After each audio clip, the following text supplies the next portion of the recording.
안녕하세요. 맥키니지 투자클럽입니다. HLB 다시 5월달에 올라왔던 5만원대 주가 상승이 가능할까요? 자, 내일의 투자 전략까지 한번 살펴보도록 하겠습니다. 먼저 미증시 개장 전 분위기부터 한번 좀 살펴보도록 하겠습니다. 지금 이제 선물 지수 같은 경우는 나스닥 선물 같은 경우는 이제 강세잖아. 지금 등락들이 계속 일어나고 있죠. 자, 어제 같은 경우에도 이제 다우 지수가 이제 장 초반에 많이 밀렸다가 이 오후장에는 좀 낙폭을 줄여가지고 이제 일봉상의 흐름들이 보면 변동성이 굉장히 컸습니다. 그래서 밑꼬리가 커지면서 변동성도 있고요. 이 나스닥 지수 같은 경우는 이제 전반적으로 이제 코로나 때 2022년도 이제 상반기 어떤 고점 부근 이 부분에서 이 가격이 이제 한 3만 지수대 부근에서 조금 이제 지지 흐름이 나타나는데 확실하게 지금 올라가는 흐름들은 아직 나오고 있지는 않습니다만 나스닥 지수 같은 경우에도 이 코로나 때 이제 만선제 이하 그 부분에서 지금 이제 7월 달 어떤 흐름이 있느냐 낙폭으로 보면 이미 이제 이전에 코로나 때 한 30% 부분을 훨씬 더 많은 어떤 조정 부분들을 이제 이번 이 작년 고점 대비해서 흐름들이 나오고 있죠. 코로나 때 한 이 정도 한 30%. 2018년도에 이제 금리 인상 관련되는 부분 이야기 이제 트럼프 대통령 막 이렇게 나오면서 다시 이제 금리 쇼크 나오면서 그때 한 연말에 한 23% 빠졌던 부분 이후로 지금 이제 가장 큰 어떤 하락폭을 이제 나스닥도 보여주고 있는데요. 자, 그래서 나스닥은 어제 이제 양봉이 나왔습니다. 이제 장 초반에 저 흐름에서 양봉이 나왔는데 이런 어떤 나스닥의 반등이 오늘 이제 국내 시장에도 좀 영향이 있지 않을까 이렇게 좀 예상을 했습니다만 국내 시장 같은 경우는 수급상에 보시게 되면 오전장에서는 이제 코스닥이 좀 강세 흐름이 1% 정도까지 이렇게 나왔는데요. 어제와는 다르게 또 기관이 오늘 특히 이제 금융투자 중심으로 연기금도 좀 이제 매도를 하면서 전체적으로 이제 옷장 들면서 다시 이제 코스피 같은 경우 2300선이 좀 붕괴되는 어떤 흐름들로 나왔고요. 개인들은 어제 이제 시장이 올라올 때 좀 매도를 했다가 오늘 다시 또 매수를 하는 모습을 보였습니다. 이제 외국인들 같은 경우에는 큰 어떤 매도보다는 선물과 동반해서 매도세 흐름. 자, 이런 부분들에 대해서는 뭐 가장 어떤 이제 중요한 어떤 이유가 될 수 있는 부분 중에 하나가 이제 환율이겠죠. 이 원달러 환율 같은 경우를 보시게 되면 어제자로 보면 이제 1300원이 다시 넘어가면서 사실 외국인 매수세가 좀 쉽지 않은 흐름들이 나오고 있고 이 이제 고점 부근에서 최근 이제 원자재 관련되는 부분들은 유가도 빠지고 농산물이라든지 그 관련 종목들도 같이 동반하면서 오히려 이제 인플레이션 우려보다는 리세션에 관련되는 이제 우려가 계속 이제 시장에서 압박을 나오고 있는데 이런 부분들이 가격의 반영들을 미국 시장이나 국내 시장에서 어느 정도로 좀 할 것인가 이런 부분이 있는데 상대적으로 여기에 비해서 이 제약 바이오 관련되는 섹터들은 이 경기를 탄다기보다는 금리 영향이 있었는데 이런 부분들은 이제 어느 정도 해소가 되면서 이제 모멘텀이라든지 이 성장주에 대한 어떤 기대감들이 이제 새록새록 이 경기 침체기에 부상이 될 수 있는 어떤 그 조건들도 만들어지고 있다. 이런 어떤 흐름들을 봐야 되겠죠. 그리고 최근에 이제 정시자금 추이에서 레버리지 관련되는 물량 중에서 이 정시자금 전체적으로 예탁금 같은 경우에는 최근에 좀 줄고 있는 모습을 보여주고 있는데 미수금 대비해서 반대매매 비중은 계속 이제 일정한 흐름이 나오면서 주가가 하락하게 되면 이 물량들도 계속 이제 나오고 있는 편이고요. 이 신용공여 관련되는 부분들 같은 경우에는 계속 이제 18조 밑에서 이제 물량들 이제 추가로 이제 더 빠지고 있지는 않습니다만 18조 밑단에서 계속 이제 신용융자 이 부분들이 유지가 되고 있다 이런 부분도 좀 체크를 해야 되겠죠. 그래서 HLB 관련 기사를 보면 오늘 뭐 큰 기사는 없었어요. 이 스웨덴 제약사 비베스도 이게 과거에 이제 오아스미아죠. 2018년도인가요? 그때 이제 유럽에서 승인 받았던 이 난소암 치료제 아필리아 관련된 어떤 개발사입니다. 아필리아 관련해서 이제 HLB 쪽하고 인연을 맺었던 것은 2020년도에 이제 2018년도에 이제 유럽 승인을 받고 북유럽에서 이제 뭐 2020년 초에 이제 막 판매가 시작됐는데 그게 이제 3월 달에 HLB의 이제 그 엘레바 테라피틱스죠. 이제 100% 자회사인 엘레바 테라피틱스와 이제 글로벌 권리를 계약을 맺으면서 일부 북유럽 쪽하고 이제 러시아 부분은 제외해서 이제 글로벌 판권 계약을 맺은 상태였는데요.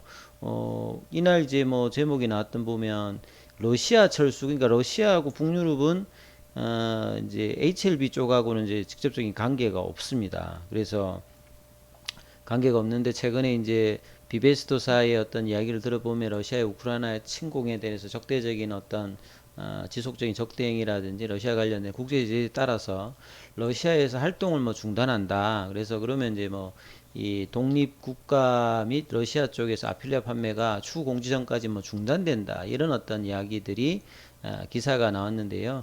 그래서 직접적으로 이제 HLB는 2020년 3월 달에 이제 엘리베이터 헬프트 통해서 아필리아 글로벌 권리를 넘겨받고 이때 이제 북유럽하고 러시아 일부 지역은 제외했기 때문에 직접적인 뭐 관계는 없죠. 그리고 올해 5월 달부터 지금 이제 독일 쪽에 이제 판매가 이 아필리아 쪽은 이제 되고 있기 때문에 향후 이제 이런 로얄티 관련되는 부분들이 이제 HLB 입장에서는 의미가 있는 부분이 있는데요. 그래서 비베스토로부터 러시아 이제 독립국가 연합의 아필리아 판권을 받은 기업은 러시아 제약사 뭐 파마 폰도라고 합니다. 그래서 이게 작년에 뭐 이렇게 상용화 협약을 체결됐는데 직접적인 HLB하고는 뭐 관련이 없기 때문에 근데 요런 뭐 기사 정도가 하나 나왔고요.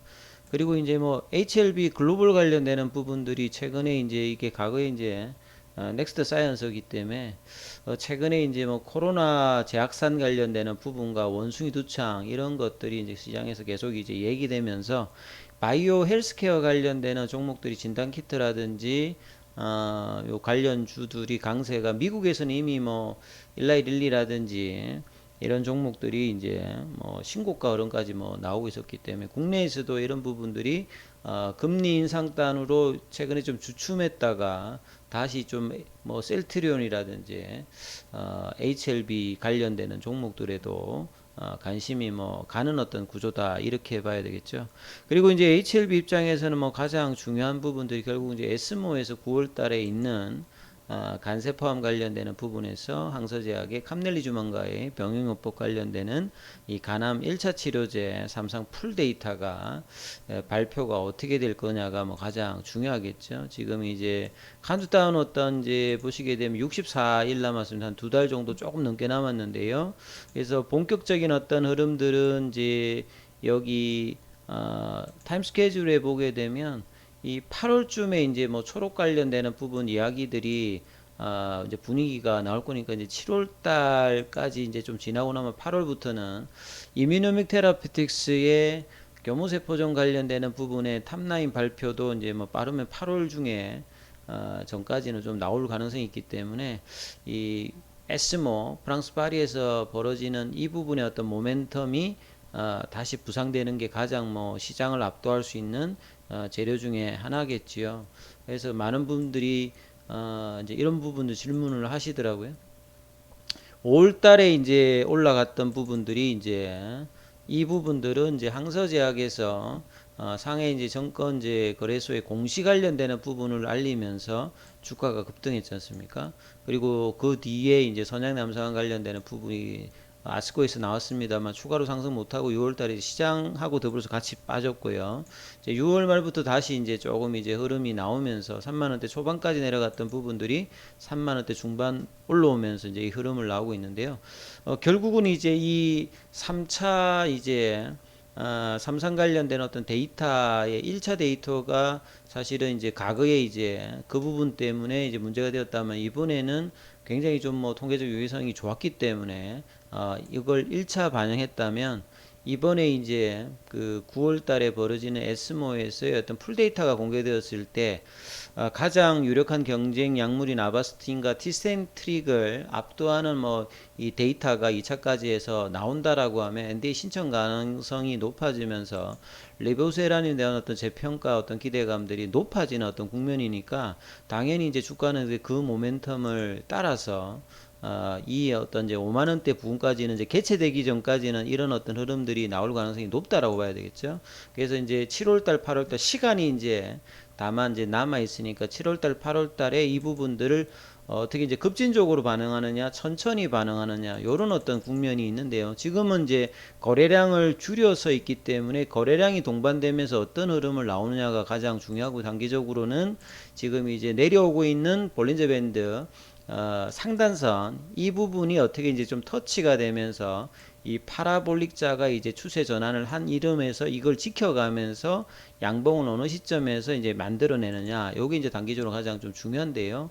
올라가면 일단 이 어떤 가격 부분까지는 기대감으로 올라갈 가능성이 9월 전까지는 있을 가능성이 농후합니다. 그리고 그 데이터의 결과에 따라서 추가적으로 이제 5월의 어떤 고점이라든지 그 다음에 작년까지 본다라고 하면 이 55,000원대의 어떤 가격 흐름, 이 흐름을 넘어가면 이제 작년에 이제 이 고점들 부분까지 생각할 수 있는데요. 이제 아직 이제 뭐 데이터가 끝까지 안 나왔기 때문에